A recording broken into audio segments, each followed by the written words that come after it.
Hello students, ये आपकी आज क्लास 10 की वीडियो है साइंस विषय की। तो आपका इस समय रसायन विज्ञान में पढ़ाता हूँ आपको वेडनेसडे और थर्सडे के। तो पिछली वीडियो जो मैंने आपको दी थी उसमें मैंने आपको अयस्कों का वर्गीकरण तक पढ़ा दिया था। ठीक है, अयस्कों के वर्गीकरण मैंने आपको उसमें पढ़ा दिए थे, ऑक्साइड अयस्क, कार्बोनेट अयस्क, सल्फाइड अयस्क और आपके क्लोराइड अयस्क। यहाँ तक मैंने आपको कंप्लीट करा दिया था।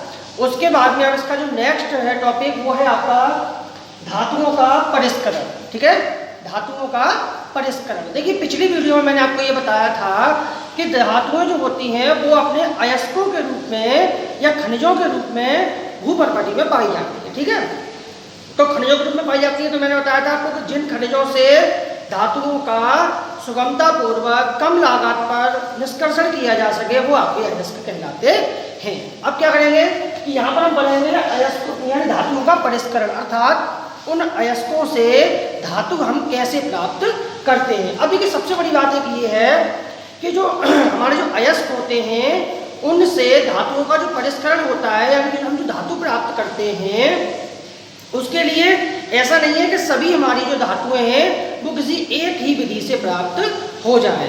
ये होता क्या है कि किसी भी अयस्क से धातु को प्राप्त करना उसकी प्रकृति यानी कि अयस्क की प्रकृति और अयस्क में जो अशुद्धियां मिली होती हैं उनकी प्रकृति पर डिपेंड करता है कि हमको कौन सी विधि प्रयोग करनी है, तब किसी अयस्क से वो धातु प्राप्त होगी।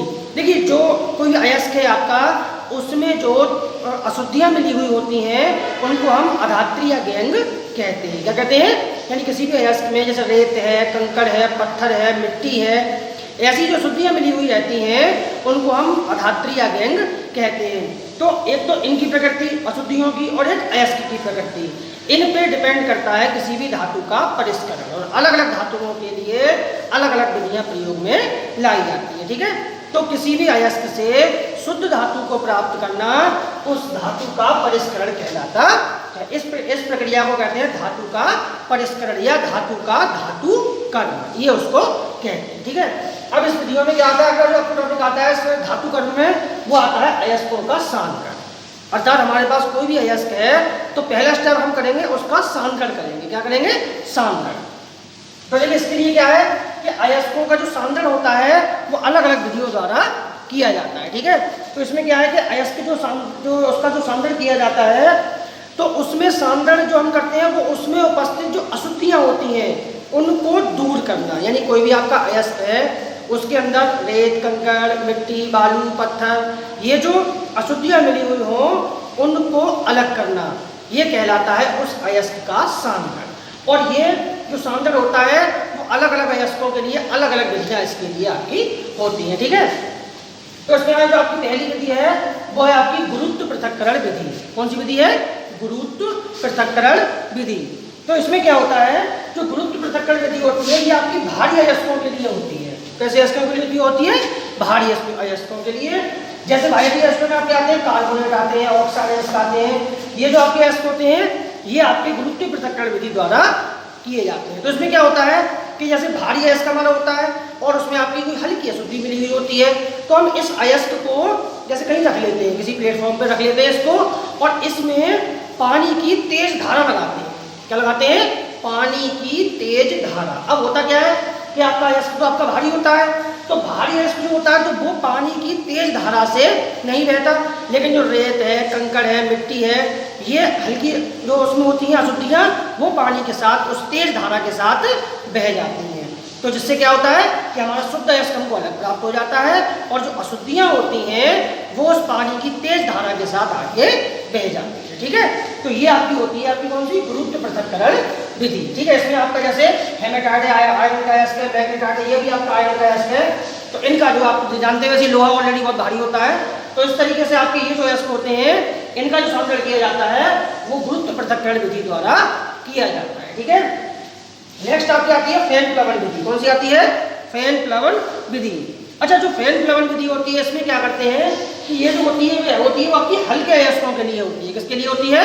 हल्के अयस्कों के लिए। तो इसमें क्या करते हैं कि अयस्क को एक टैंक में भर देते हैं और उसमें कुछ चीड़ का तेल डाल देते हैं और उसके बाद में उसमें वायु की प्रबल तेज धारा प्रवाहित करते हैं। जिससे क्या होता है कि जो अयस्क होता है झाग बनकर झाग के साथ मिलकर ऊपर आ जाता है, और जो अशुद्धि जो होती है वो पानी के साथ मिलकर नीचे बैठ जाती है भारी होकर, क्योंकि इसमें जो आपका अयस्क होता है वो हल्का होता है, तो हल्का होने के कारण जो अयस्क होता है वो झाग के साथ मिलकर ऊपर आ जाता है, और जो आपकी अशुद्धि होती है वो पानी के साथ मिलकर भारी होकर नीचे बैठ जाती है। तो इस विधि के द्वारा हम मोस्टली ये आपके कुछ लिखे हुए हैं, जैसे आपका ये PBS लिखा हुआ है, गैलेना है, ये आपका सल्फाइड अयस्क है, ये जिंक ब्लेंड है। तो ऐसे जो आपके अयस्क होते हैं सल्फाइड अयस्क मोस्टली उनका हम जो पृथक ये सांद्रण करते हैं वो हम इसका फैन प्लेवन विधि द्वारा करते हैं। ठीक है, चलिए आगे आइए इधर। अब आपका जो नेक्स्ट आपका आता है वो आता है चुंबकीय पृथक्करण विधि। कौन सी विधि आती है? चुंबकीय पृथक्करण विधि।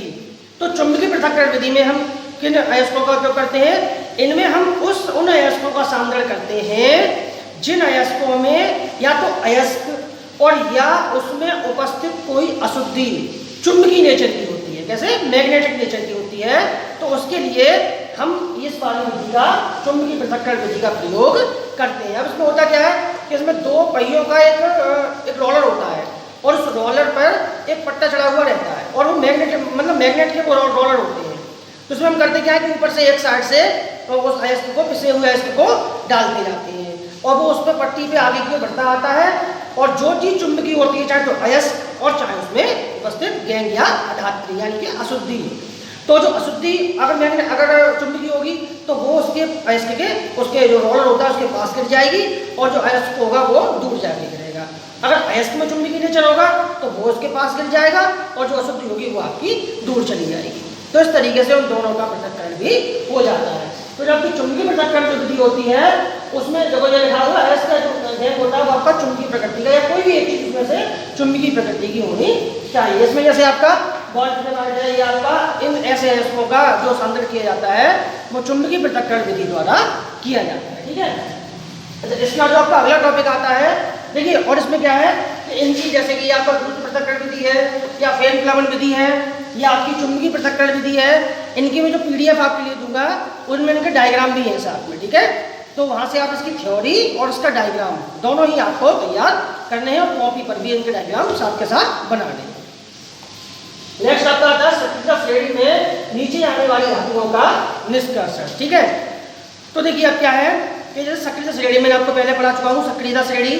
तो उसमें क्या था, मैंने आपको 3 प्रकार की धातुएं बताई थी। एक आपकी वो धातुएं थी जो सबसे अधिक क्रियाशील होती हैं, एक आपकी वो धातुएं थी जो मध्यम क्रियाशील होती हैं, और एक आपकी वो धातुएं थी जो सबसे कम क्रियाशील होती है। ठीक है, तो जो सबसे नीचे वाली जो धातुएं होती हैं सक्रियता श्रेणी में वो हमारी सबसे कम क्रियाशील होती है। कैसी होती हैं? सबसे कम क्रियाशील होती हैं। ठीक है, तो हम उनका परिष्करण कैसे करेंगे या उनका निष्कर्षण हम कैसे करेंगे? देखिए, तो ये जो धातु होती है वो सबसे कम क्रियाशील होती है। कैसी होती है? सबसे कम क्रियाशील होती हैं।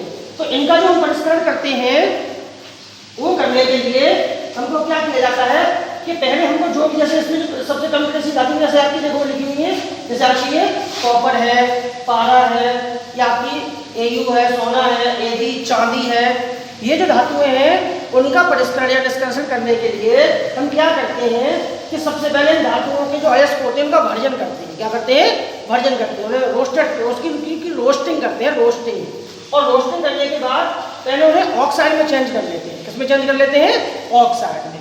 और जब ऑक्साइड बन जाता है तो ऑक्साइड का क्या करते हैं, उसको हीट कर देते हैं, और हीट करने के बाद क्या प्राप्त हो जाती है, हमें उसकी धातु प्राप्त हो जाती है। जैसे अगर हम HD प्राप्त करना चाहें, क्या HD पारा अगर हम प्राप्त करना चाहें तो इसके लिए देखिए क्या होगा, जैसे ये इसका सल्फाइड अयस्क ले लेंगे, जैसे 2HDS। ठीक है, 2HDS, और प्लस की क्रिया इसकी ऑक्सीजन की उपस्थिति में 3O2, इसका करा देंगे भर्जन। क्या करा देंगे? भर्जन। यानी कि ये आपका HDS उसका इसका HD का ये वो है सल्फाइड अयस्क है, और इसका हम भर्जन कराएंगे ऑक्सीजन की उपस्थिति में। तो होगा क्या कि यहाँ से ये इसको ऑक्साइड में चेंज कर लेंगे। किसमें चेंज कर लेंगे? ऑक्साइड में। अभी ये क्या है? सल्फाइड। सल्फाइड को हमें किसमें चेंज करना है? ऑक्साइड में।